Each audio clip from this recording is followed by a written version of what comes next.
प्रभुलाल महिपालपुर में बिरयानी बेचने का काम करते थे और उनकी बिरयानी इतनी मशहूर थी कि दूर दूर से लोग उसका स्वाद लेने आते थे।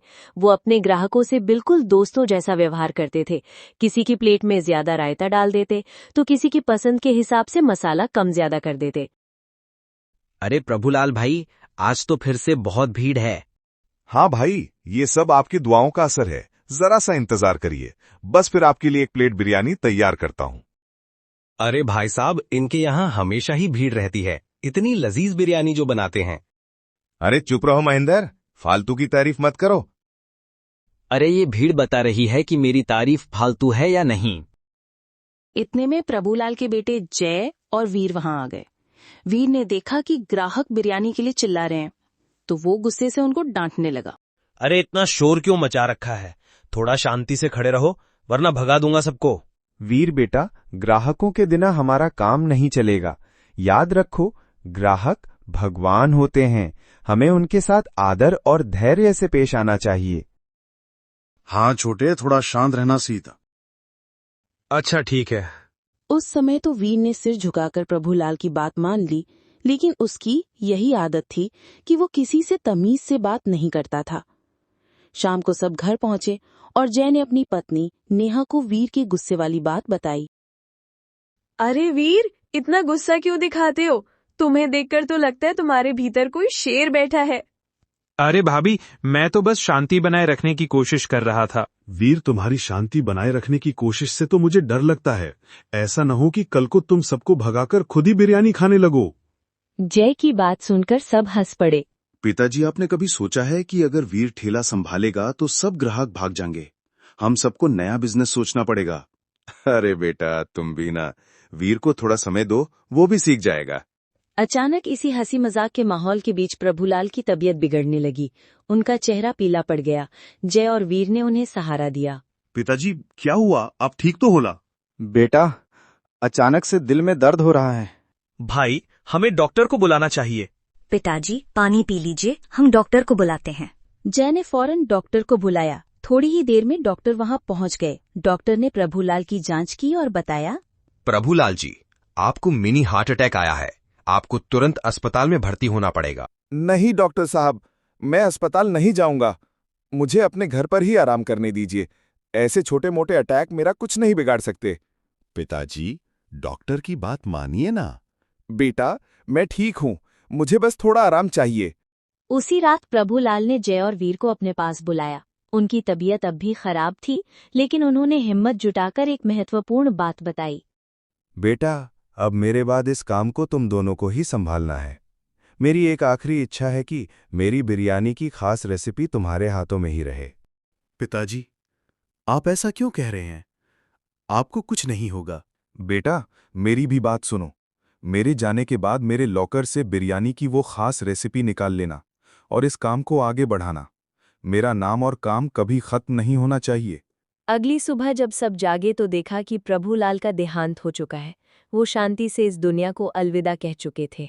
पिताजी, आप हमें छोड़कर क्यों चले गए? अपने आप को संभालिए, शायद भगवान को यही मंजूर था। प्रभुलाल का अंतिम संस्कार किया गया।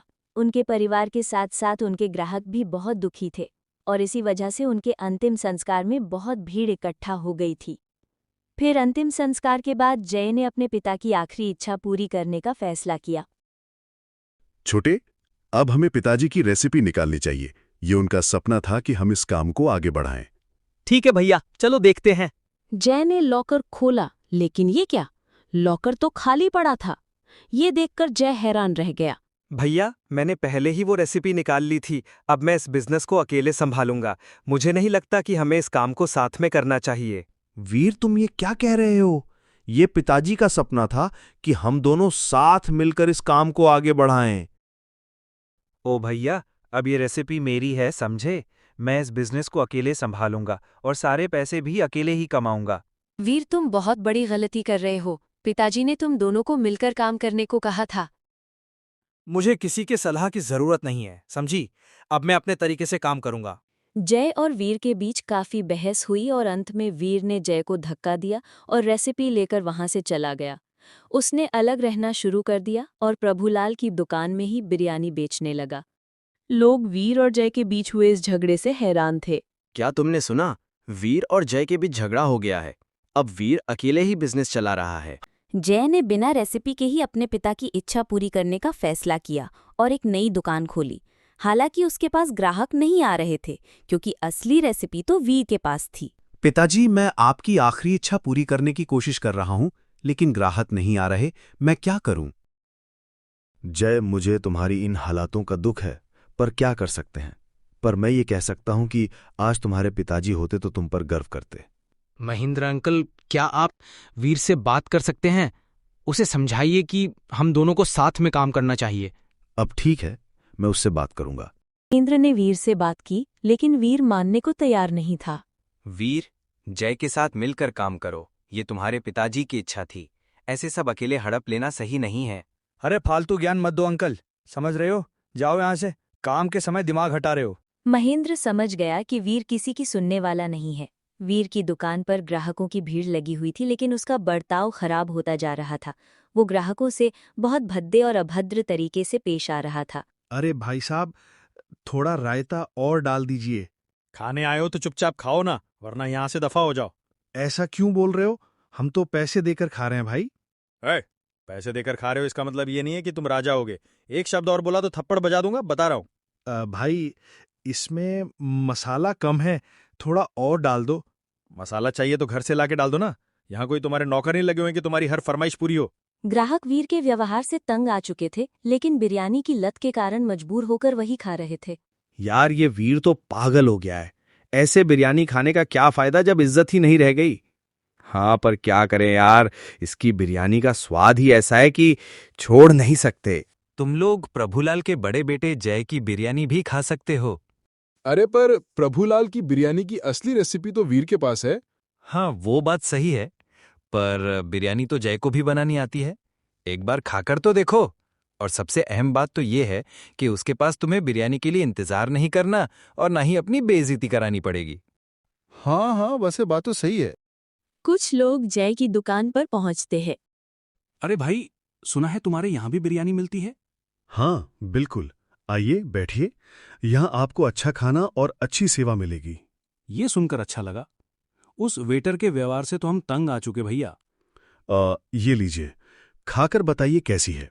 अरे, ये तो सेम वैसी ही बिरयानी है। तुमने तो बिना रेसिपी के कमाल कर दिया जय। जय की दुकान पर धीरे धीरे ग्राहक आने लगे, और वो भी अपने पिता की रेसिपी के बिना ही बिरयानी का स्वाद अच्छा बनाने में सफल हो गया। आप सब आराम से बैठिए, और किसी को कोई दिक्कत हो तो मुझे बताइए। जय भाई, तुमने आज प्रभुलाल चाचा की याद दिला दी, बता रहा हूँ। वो भी अपने ग्राहकों का ऐसे ही ख्याल रखते थे, और तुम्हारी बिरयानी तो फिर है ही स्वादिष्ट है। हाँ जय, तुम ही प्रभुलाल जी के असली बेटे हो। उनके सारे गुण तुम में हैं। जय ने मुस्कुराकर ग्राहकों का धन्यवाद दिया। उसकी दुकान पर अब भीड़ बढ़ने लगी और ग्राहकों की संख्या में लगातार इजाफा होने लगा। धन्यवाद भाई, ये सब आपके प्यार और समर्थन की वजह से ही संभव हो पाया है। नहीं जय भैया, ये तुम्हारी मेहनत और अच्छे व्यवहार का फल है, बता रहा हूँ। इस बीच वीर की दुकान पर ग्राहकों की संख्या कम होती चली गई। अरे तुम सब खुद को समझते क्या हो, है? अरे मुझे कोई फर्क नहीं पड़ता कि तुम मेरी दुकान पर आओ या ना आओ। चलो भागो यहाँ से। अरे वीर, हम यहाँ बिरयानी खाने आए हैं, गालियां सुनने नहीं। अरे मुझे तुम्हारी कोई परवाह नहीं है। चलो जाओ जहां जाना है तुम्हें। वीर की दुकान अब लगभग खाली हो चुकी थी और जय की दुकान पर पहले से भी ज्यादा भीड़ थी। ग्राहक अब समझ चुके थे कि प्रभुलाल की असली गुण और उनकी विरासत जय में ही थी। पर तभी वीर जय से लड़ने पहुंच गया। जय, तुमने मेरी रेसिपी चुरा ली है और मेरे ग्राहकों को अपनी तरफ खींच लिया है। ये सब तुम्हारी चाल है। वीर, मैंने तुम्हारी रेसिपी नहीं चुराई। मैंने कभी पिताजी की रेसिपी देखी तक नहीं। लेकिन एक बात बताऊं, जिस लॉकर में ये रेसिपी रखी थी उसी में एक और लेटर भी रखा था, पर शायद तुमने उसे पढ़ना जरूरी नहीं समझा। लेटर? कैसा लेटर? क्या है उस लेटर में? मुझे उम्मीद है कि तुम लोगों को ये खास बिरयानी की रेसिपी मिल गई होगी, पर सच्चाई ये है कि इस बिरयानी की रेसिपी में कुछ भी खास नहीं है। ये हर दूसरी आम बिरयानी जैसी ही है, लेकिन खास पता है क्या है? खास हमारा प्यार है, खास हमारी एकता है और हमारा दूसरों के प्रति व्यवहार है। इसलिए तुम दोनों भाई हमेशा मिलजुल कर रहना और दूसरों के साथ प्यार से पेश आना। भगवान ने चाहा तो तुम मुझसे भी ज्यादा तरक्की करोगे। जय लेटर पढ़ते पढ़ते रोने लगा था। उसको सुनकर वीर की आंखों में भी आंसू आ गए। जय सही कह रहा है। प्रभुलाल हमेशा हमसे प्यार से पेश आते थे और हमें अपने जैसा मानते थे। हाँ वीर, तुम्हारे पिताजी की असली रेसिपी प्यार और सम्मान थी। हे भगवान, अगर पिताजी मुझे कहीं से देख पा रहे होंगे तो वो कितना निराश होंगे। भैया, मुझे माफ कर दो, मैं अपनी गलती मानता हूँ। अब मैं समझ गया हूँ कि पिताजी की असली रेसिपी क्या थी।